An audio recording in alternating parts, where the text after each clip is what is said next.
Welcome to Medicine for the Soul Yoga. My name's Kat and this is part 11 of our Journey to Crow series. And today we're going to be working with chair pose, building real stability in chair pose and using it to help us enter crow pose from a slightly different angle. So let's get going.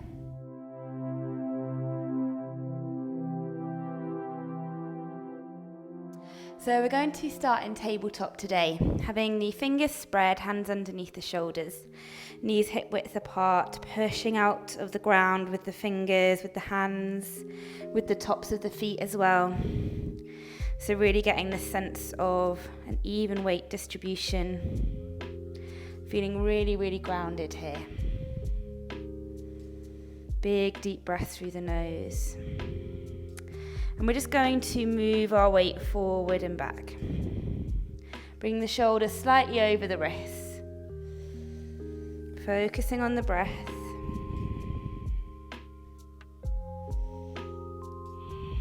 Keeping the neck long.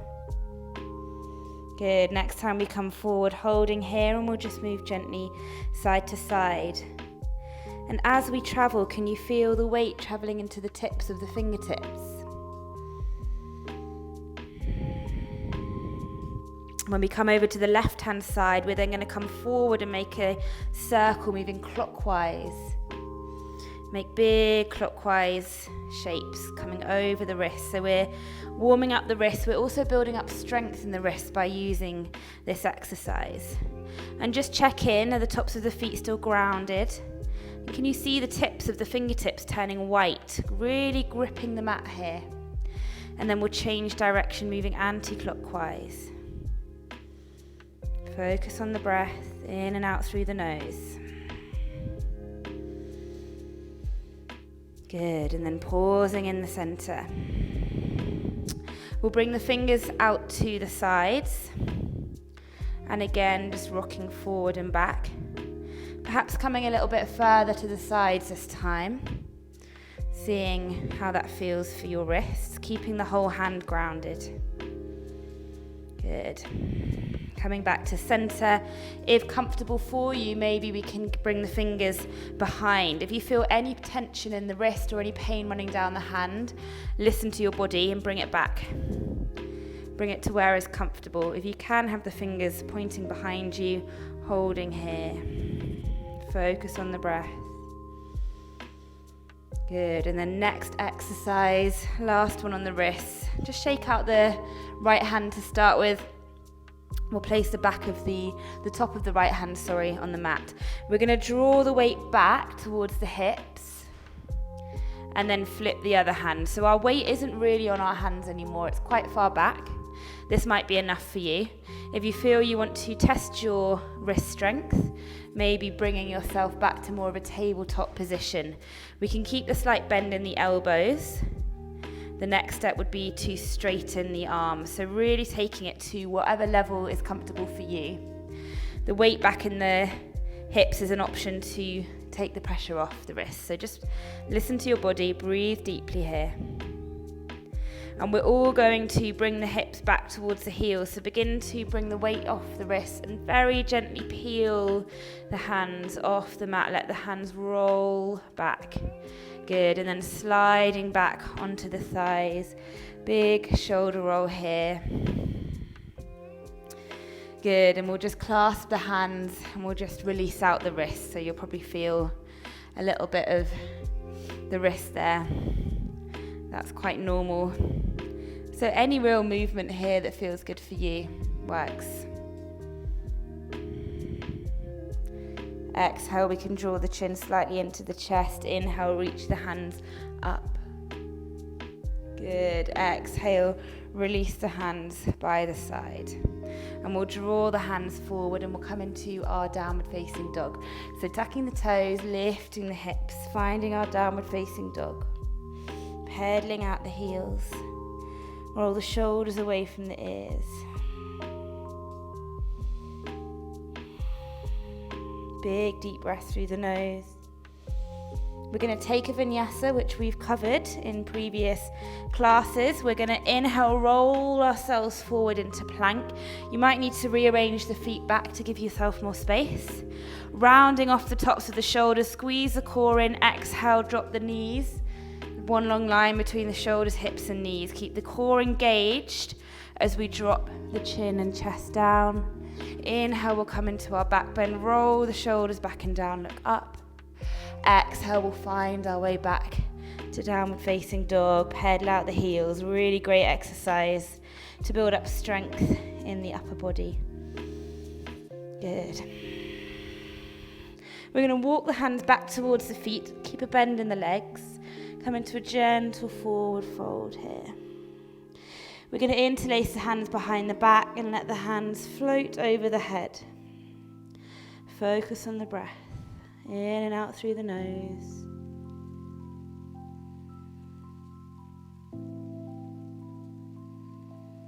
As we inhale, we're going to sweep the hands down towards the feet, sink the hips, and lift the chest, finding our chair pose. Draw the shoulders down and keeping the weight in the heels, squeezing the core in. Focus on the breath. In and out through the nose. Can we sink a tiny bit lower? Imagine like you're sitting back on a chair. Just check in. Can you see the toes over the knees? The feet can be hip width apart or together, up to you. Holding here for one more breath. We're going to draw the hands back. We want the arms to be almost framing the ears. Really engaging the core here. As we exhale, we're going to bring the hands down and walk the hands back to our downward facing dog. Good. Take a moment here. Come back to your breath, pedaling out the heels. Big deep breath through the nose. As we inhale, we're going to roll ourselves into plank. Exhale, drop the knees.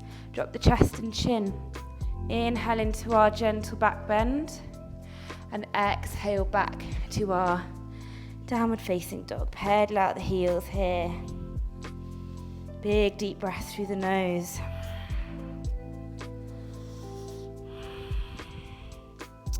Good. We're going to walk the hands back towards the feet. Again, coming into a nice gentle forward fold. We can have a slight bend in the legs here. Release the head and the neck. Feel the lower back lengthening.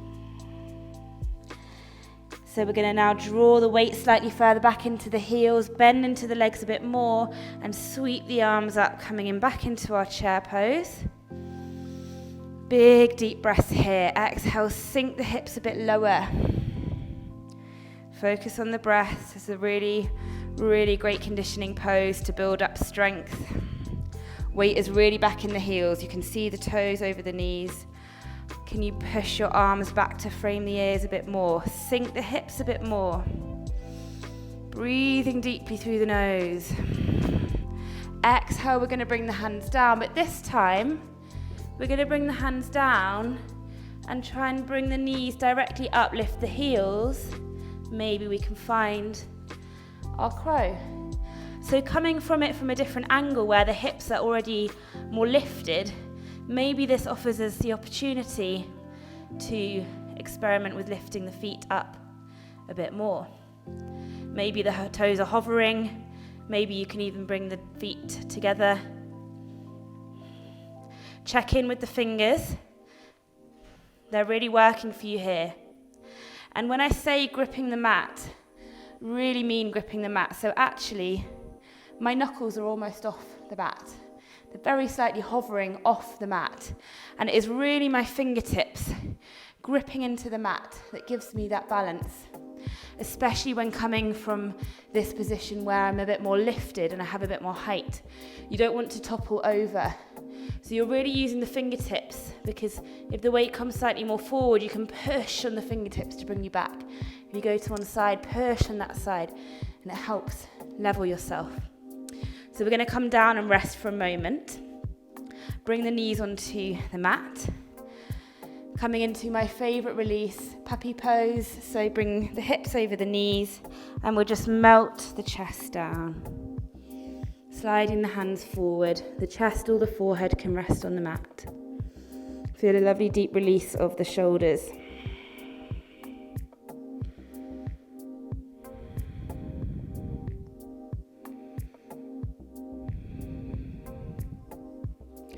We'll gently come back up, walk the hands back.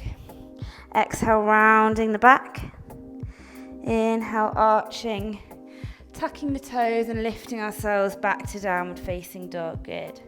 Option to take a vinyasa here or option to stay in your downward dog. If you're taking your vinyasa, remember to flow with the breath. Inhale, we come forward. Exhale, we lower down. You can drop the knees if you need to, or maybe come to half chaturanga. Inhale into our upward dog. And exhale back to our downward facing dog. This time we're going to look forward and we're going to tiptoe the feet to the front of the mat. Inhale, come up halfway.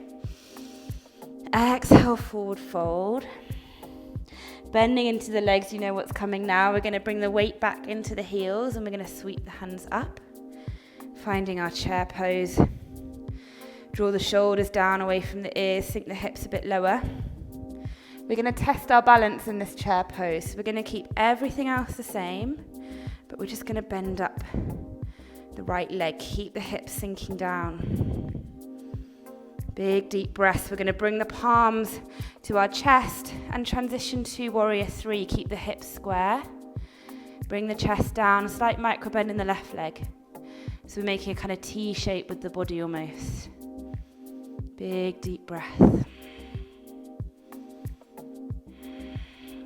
Moving like we're stepping on glass, we're going to bend into the left leg and so gently place and float the right foot down. Big inhale, lift the arms into our high lunge. Exhale, bring the hands down. We'll take our vinyasa back to plank. Big inhale. Exhale, chaturanga. Drop the knees if you need. Inhale, upward dog. Exhale, downward facing dog, pedal out the heels. Inhale, look forward. Option to step or hop to the front of the mat. If you're hopping, lifting the heels, really bending into the legs, coiling back like a spring. Keeping the weight forward in the hands. Inhale, flat back. Exhale, forward fold. Inhale, we're going to bring the weight back into the heels, lift up the hands. Coming into our chair pose, sink the hips. Bringing the left foot. Tuck the toe, keep everything else the same. Breathing deeply through the nose. Bring the palms down to the chest and lengthen out the left leg. Finding our warrior three. Keep the shoulders relaxed.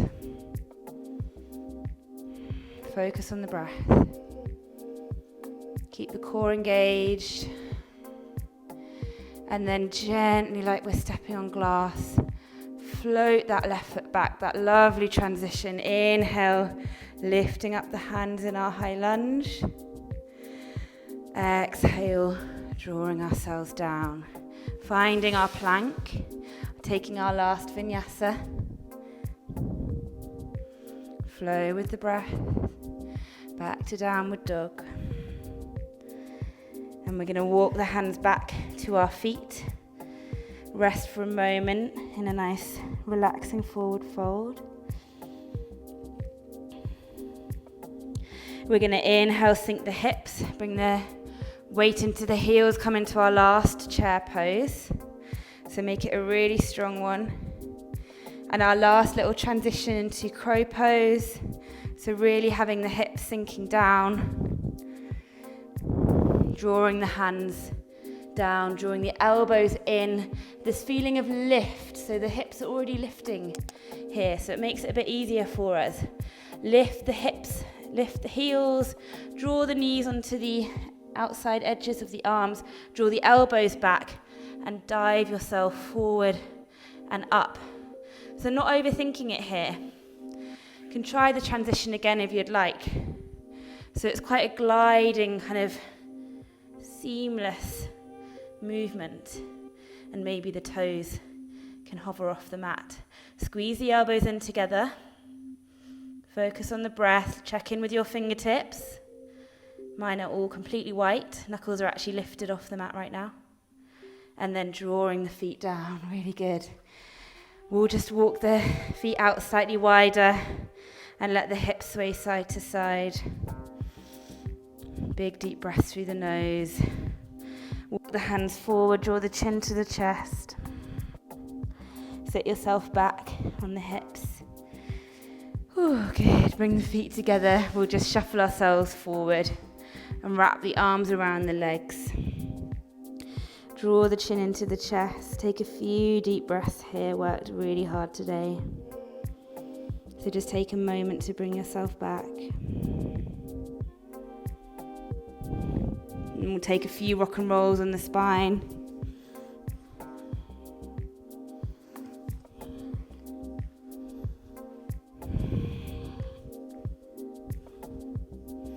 And we'll land very gently on the back. Good. We'll let the feet melt onto the ground. And we'll let both knees fall to the left. Look over the right shoulder, palm facing up. A few deep breaths here through the nose.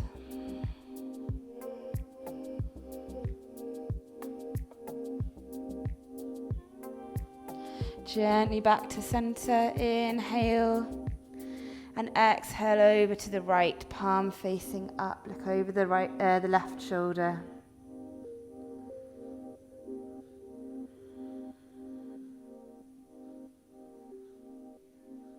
Gently back up to center.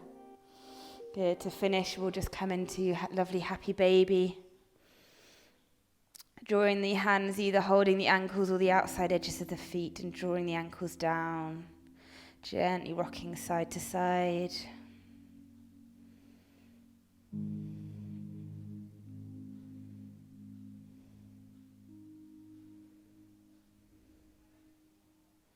Good, and then letting the feet find each other and releasing very gently the feet down. And we can let one leg come out long and then the other. And rest in your Shavasana for as long as you feel you need today. Releasing any areas of tension from the body, from the face all the way down to the toes. Allowing the breath to slow and the mind to slow as well.